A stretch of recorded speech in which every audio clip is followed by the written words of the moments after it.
Be ready. Start.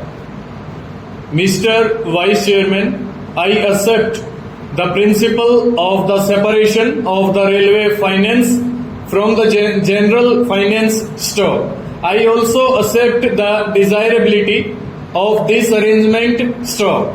It is not only a convenient arrangement, but it is based on sound principles and is conducive to the better administration of the railways stock.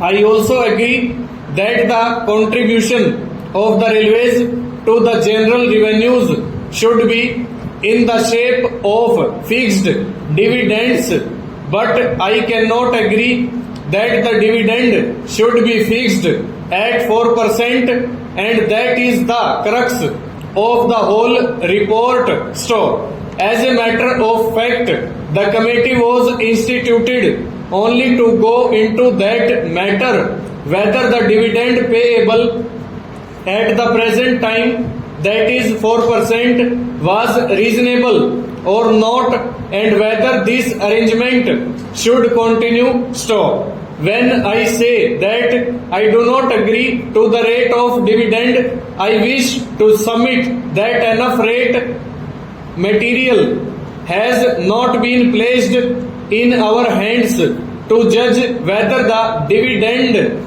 which is being fixed is fixed on some sound basis or not. Stop.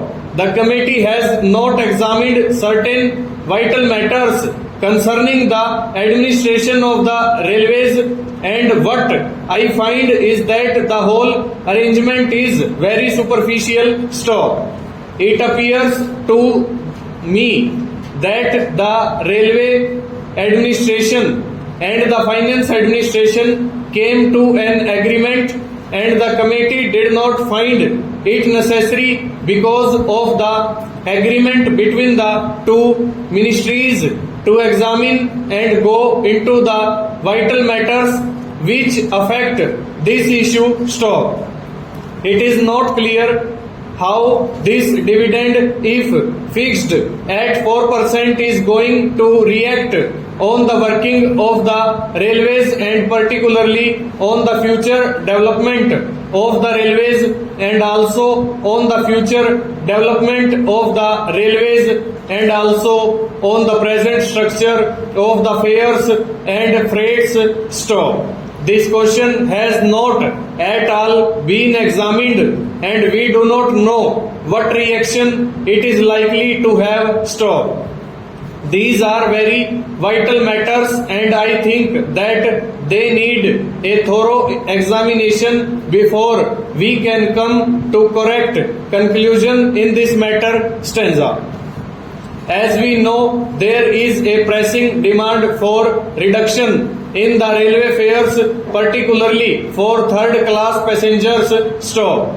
This demand has been made on the floor of this House, and I think there is great justification behind this demand, and more particularly now when we find that the prices of agricultural goods have gone down. We will have to take into consideration the question whether the rural population, who will get much lesser return for their products, now will be able to pay the same fares and freights.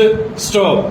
I also wish to draw your attention to the fact that the Federation of Indian Chambers of Commerce had submitted a memorandum to the Honorable the Railway Minister asking him for an examination and revision of the freight structure. Stop.